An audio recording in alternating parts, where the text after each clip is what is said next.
Hello, class. Let us talk about the Confucian concept of the Junzi. So the Junzi, translated as gentleman or superior man, refers to the Confucian ideal ruler and citizen. And the Junzi is a cultured man who participates in an active social, ethical, and religious lifestyle. Now, by cultured man, I mean literally a man, that is in the masculine. Confucius was writing in a time where men were in positions of authority. So, of course, the Junzi, as the ideal ruler, is a man. And in later Confucian tradition, women Confucians will write about the ideal woman. But at this time, Confucius and his disciples are focusing upon the ideal ruler as a man. And according to Confucius, from an early age, the Junzi, or this ideal citizen ruler, takes part in a rigorous training which enables him to cultivate what is called li, or orderliness. That is, the Junzi must learn to well order his emotions, his behavior, and his body in such a way that it results in harmonious relationships with others. And by doing this, the Junzi serves as a role model for society to follow, leading to social harmony among citizens. Now, what is entailed in this rigorous training of the Junzi?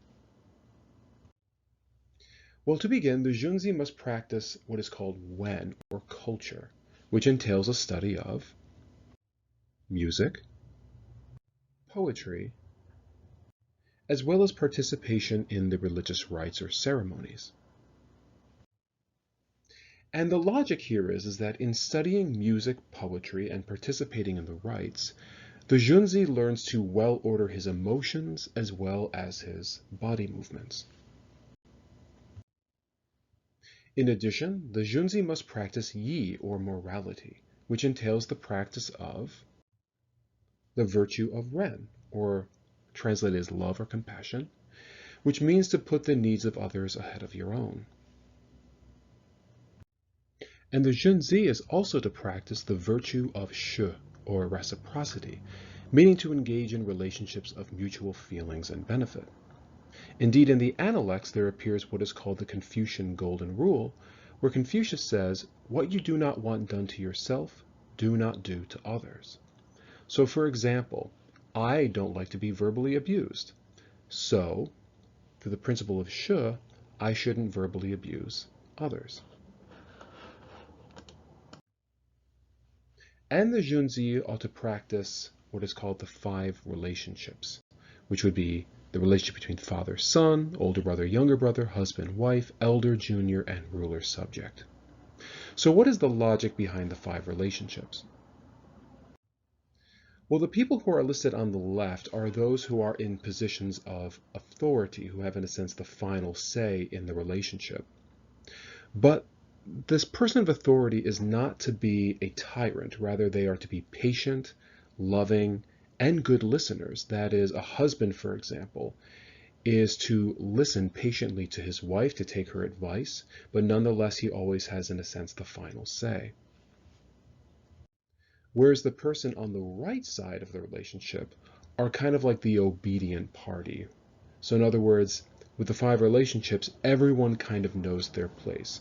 There are those in positions of authority, and there are those in positions of obedience.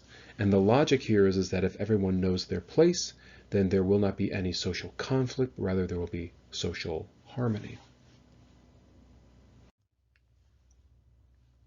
And by practicing yi, or morality, the Junzi learns to well order his relationships with others, which results again in social peace and harmony.